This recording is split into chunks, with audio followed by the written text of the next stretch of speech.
Afternoon, everyone. Have we officially announced it? You guys all good? Yeah. We've officially announced our trade. So as you've seen, we made two transactions today.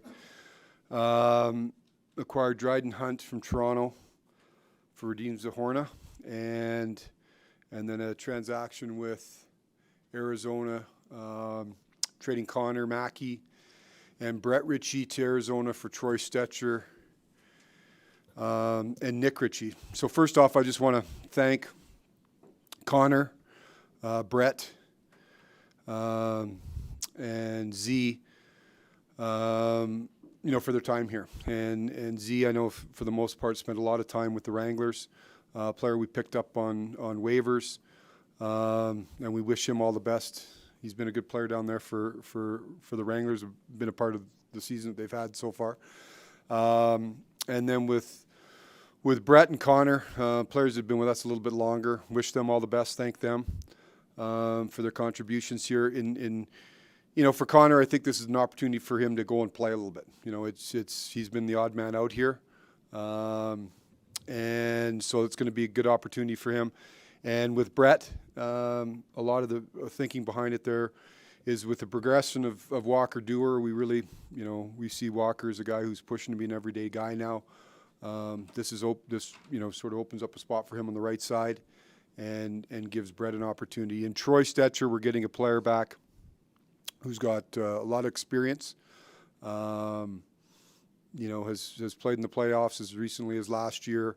A right shot guy. He brings some mobility, which I thought with Oliver not being here, we've lacked a little bit. So we look to welcome him. And then with Nick's a big body. Nick's moved around a little bit here. Former 10th overall pick. He's a big body. He's got some skill. His play is there's been some inconsistency to it. We think down the stretch here is an opportunity for him to show what he can do. And help us, as we push along here the last 20 games.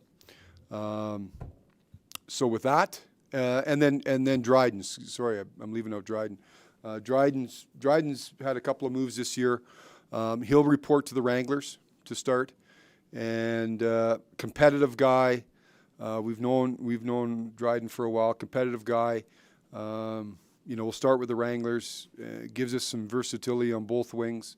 And he'll certainly start with the Wranglers and see where we go from there. Okay, we'll take some questions. If you just raise your hand and wait for the boom mic. Eric, we'll start with you. Eric Francis, Sportsnet. Hi, Eric. Hi, Brad. Just kidding. Tell me about the mindset going into the trade deadline, given your team's standing and performance of late. Well, for us, it was apparent, and everything comes to a head here today. But we've been monitoring, talking to all the managers for several weeks, if not months. So you have a real good understanding of the market. For me, it was real clear in our staff. We were not entertaining moving any significant assets for short-term gain here. That's just, there was no, you've seen a lot of the deals that have happened, and specifically the last few days, primarily, and there are exceptions, it's been a rental market, and you've seen significant assets spent for expiring contracts, even those contracts that have team control. For the most part, it's been expiring contracts. Where we're at right now, that was never an option for us where we currently sit. The next question is, we explored every other option, whether that's acquiring younger assets, whether that's acquiring draft capital. We looked at all those opportunities, and ultimately the decision was made that there wasn't an opportunity for us to do something that we felt made sense. And that sounds like a motherhood statement and a cliche all this time at this time of the year, but that's not. Sometimes you'll see a trade made and say, player went for this.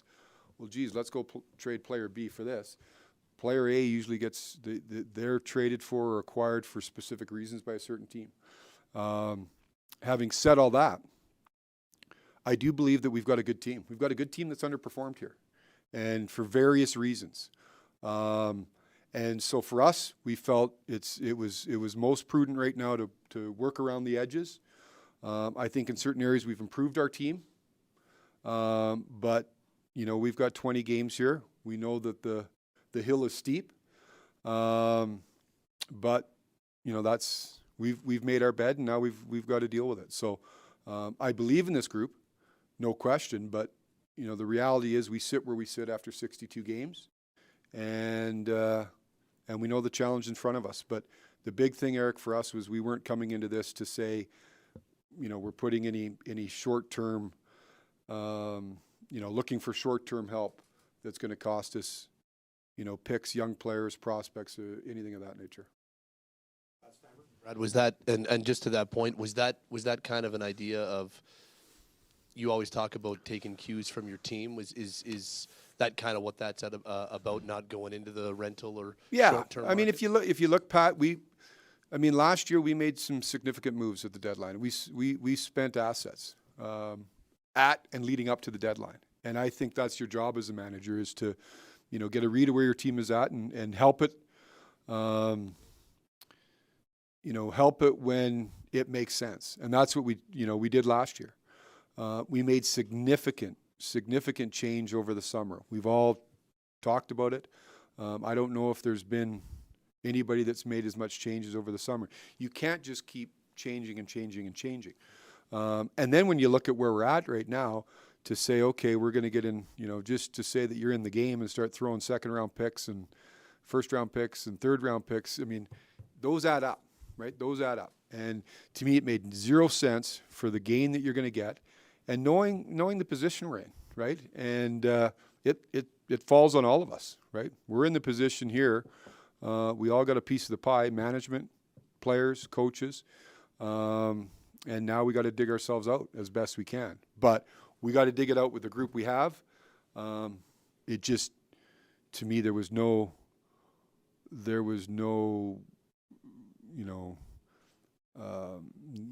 we didn't believe at all that we were going to start spending assets to say, okay, let's cross our fingers and hopefully somebody comes in and gives us a bump in the last 20 games.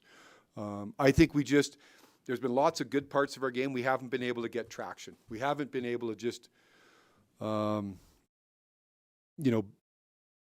sort of find a foundation and build from it, right? We haven't gone on any kind of streak. And now, the one thing that gives you encouragement is, a lot of times, for me, good teams and successful teams, it starts with defending. It starts from, playing properly. And we do that.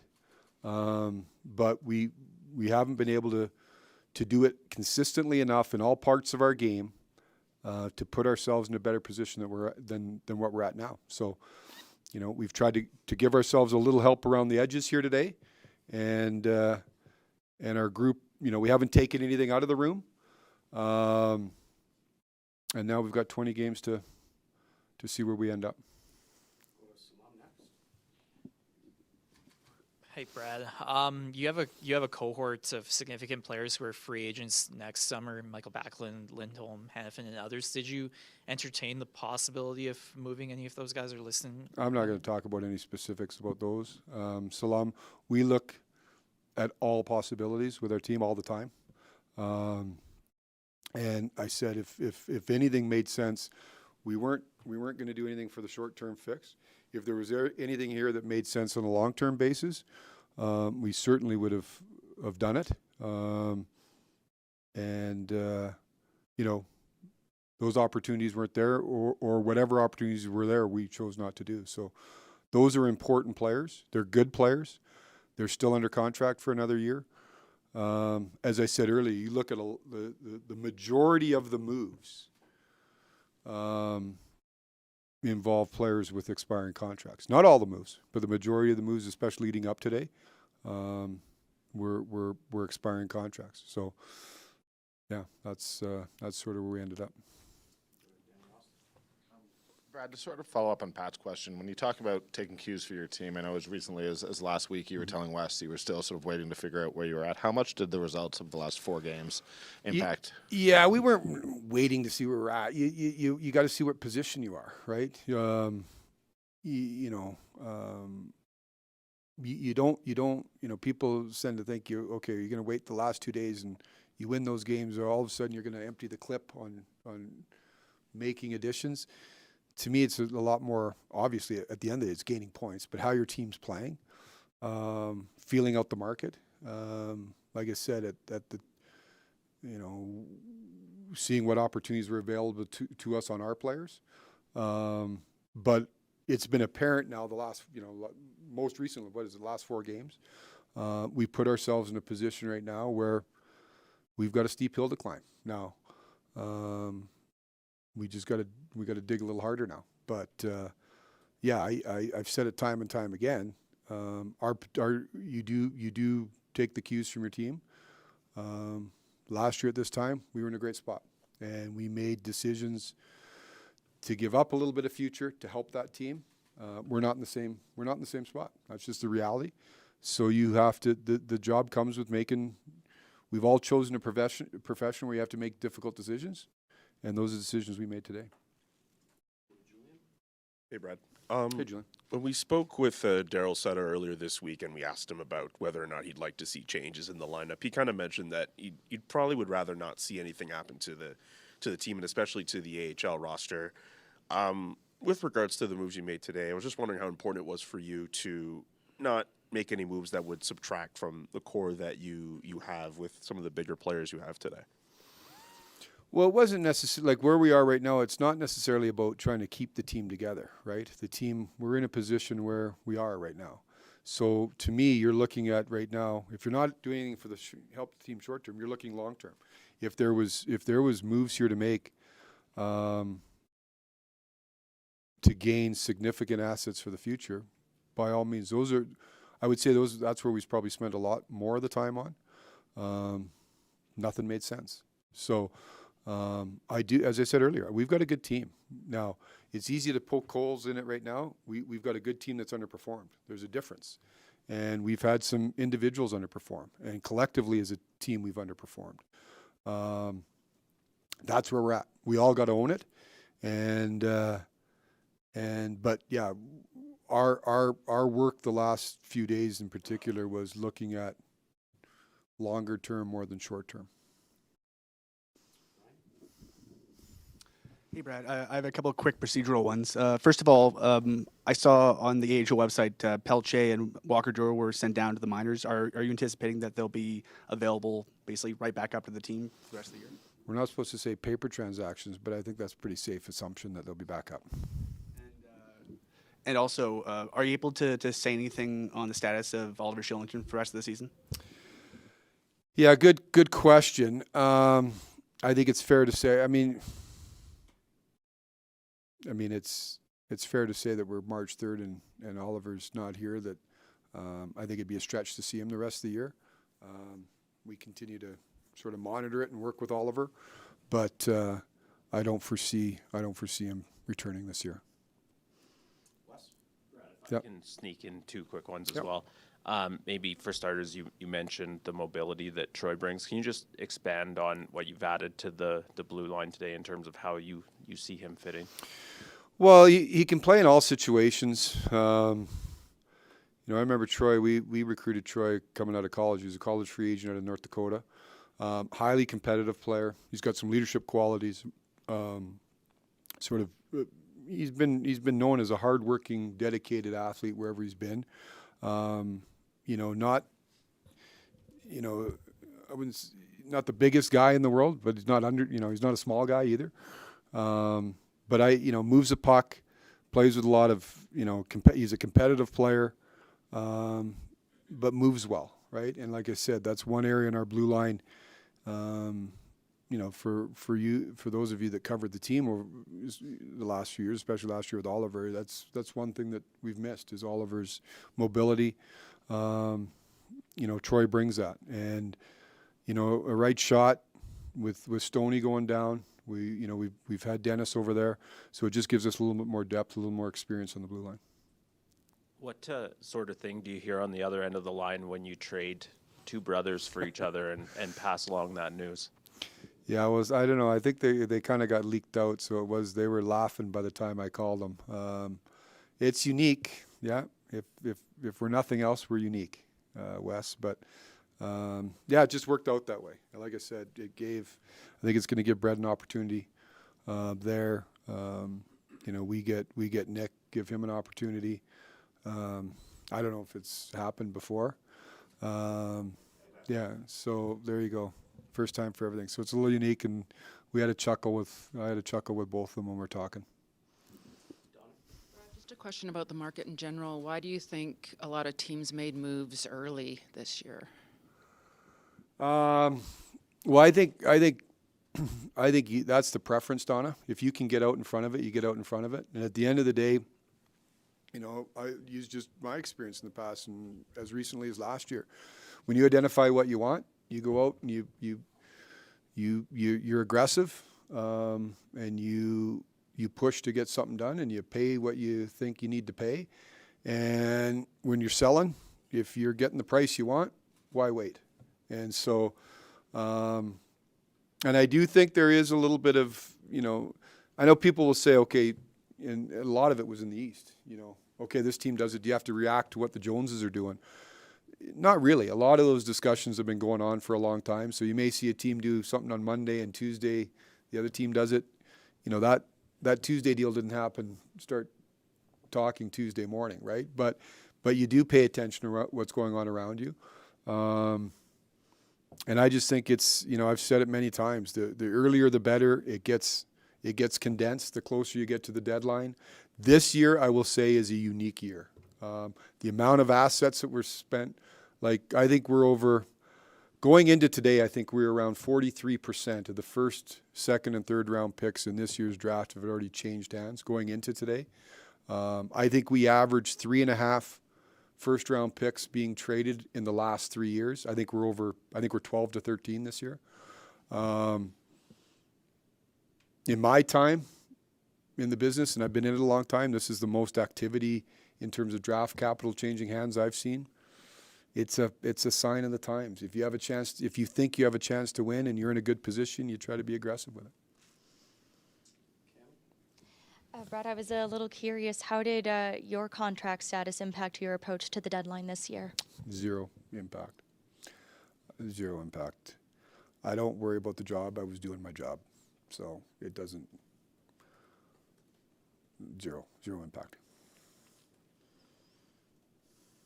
Brad, you mentioned maybe opening up a little bit of space for the likes of Walker Duehr. I mean, maybe just what has been sort of the view of some of that youth, and maybe include Jacob in that, and what they brought in your lineup here as of late.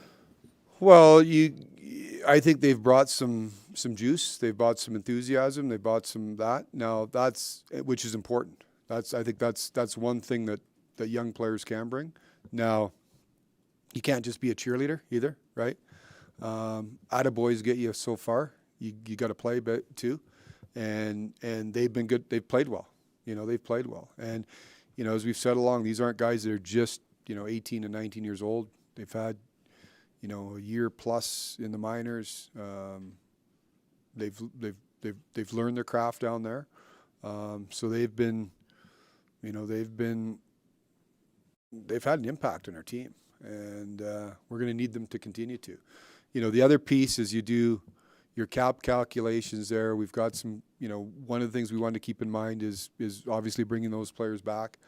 We do have the opportunity, if needed, to place Oliver on LTI. He's already met those requirements with the time he's left. So that gives us some space, whether that be for injury recalls or for other purposes, if any other players join our team by the end of the year. Brad, a lot of fans kind of get a kick out of these transactions. The NHL maybe looking a little more like the NBA, and you referenced that this is probably the most active it's ever been. Do you think it's good for the game? Like, how do veteran managers like yourself view this just massive influx of trade activity? Oh, just the number of trades? Yeah, just like the excitement that the things that are being exchanged. Yeah, I mean, I think you guys in the it's great for it gets talking. I mean, when you're for the players, it's hard, right? You're dealing with families and people getting uprooted, but I think that's this time of year, right? You see teams adding players and adding picks, all those types of things. It's You know, you work a lot of the year. This is the last day that you can make transactions. So yeah, it's, as I said, I thought there'd be a lot of activity. I don't know the number of trades that were actually made, you know, during the trade season here, but it seems like there's been more. It seems like it's been more active, and it just the price and the like I said, the draft capital, that's been more than I've seen. So yeah, I think it's an exciting day for everybody. Brad, was it important for you today, by just sort of working around the edges, as you put it, to show faith in the group that you have assembled here in terms of your thought that they can dig out of this? You have faith in the group, but I got to do my job too, right? And and this isn't to sound cold or not respectful of the group, but when you're in the position when you are, and there's an opportunity to, if an opportunity was available to help long term, we would have certainly done that. And you know, that's the consequences of being in the position that you are. Nobody comes into today when you feel you got a good team. And you know, we didn't gather in September and say, I can't wait to the trade deadline and I hope we just don't do anything, or I hope we're shipping players out, right? But you also have to deal in reality of where you're at. And today was a day that, you know, we weren't going to spend and dig into our future. And ultimately, I've said from day one, I believe in the team. It's a good team. We got to start playing like a good team on a regular basis. Brad, I am curious what a general manager feels on trade deadline day when you hit send and that trade is completed. Like, what are your emotions? Do you pump your fist, pound a shot? Like, what happens after you hit send? Should probably start doing a little bit more of the pound and the shot part. But yeah, it's you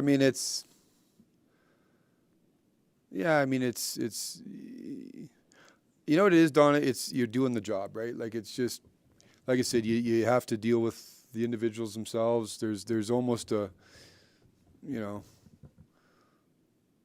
a mechanical way about it that you got to go through it. You know, certainly when you're really trying to help your team, you feel good about it. Like I said, the trades that we made today, you know, you're always moving out people, and those are difficult things. But even on the edges, you think you made your team a little bit better.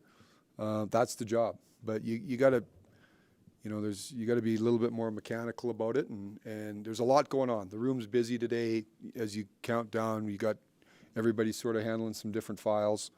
But yeah, it's you know, you get into a rhythm, and things sort of come up maybe that you talked about weeks ago or months ago today, and it becomes a little bit hectic, and you know, you're hopeful that you can always find a way to help the team.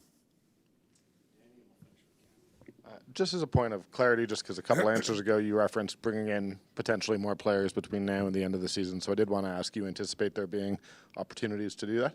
For call-ups? Yeah, I guess so, yeah.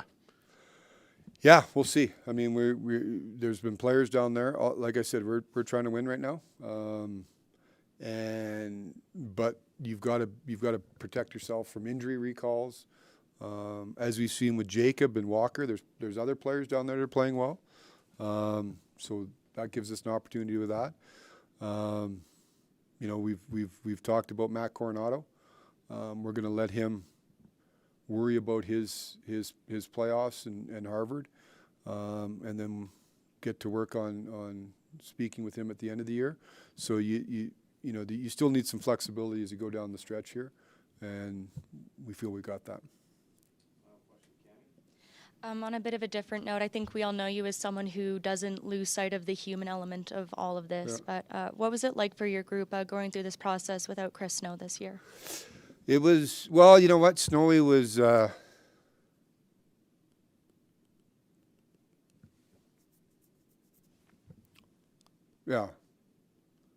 he had a tough night last night, so we went back. But he's texting me today, and you know, he's battling, right? And so when you think it's a hard day. He's the one having hard days. So he was there battling all the way, and texting exchange today from the emergency room. So that tells you a little bit about Chris Snow. Okay.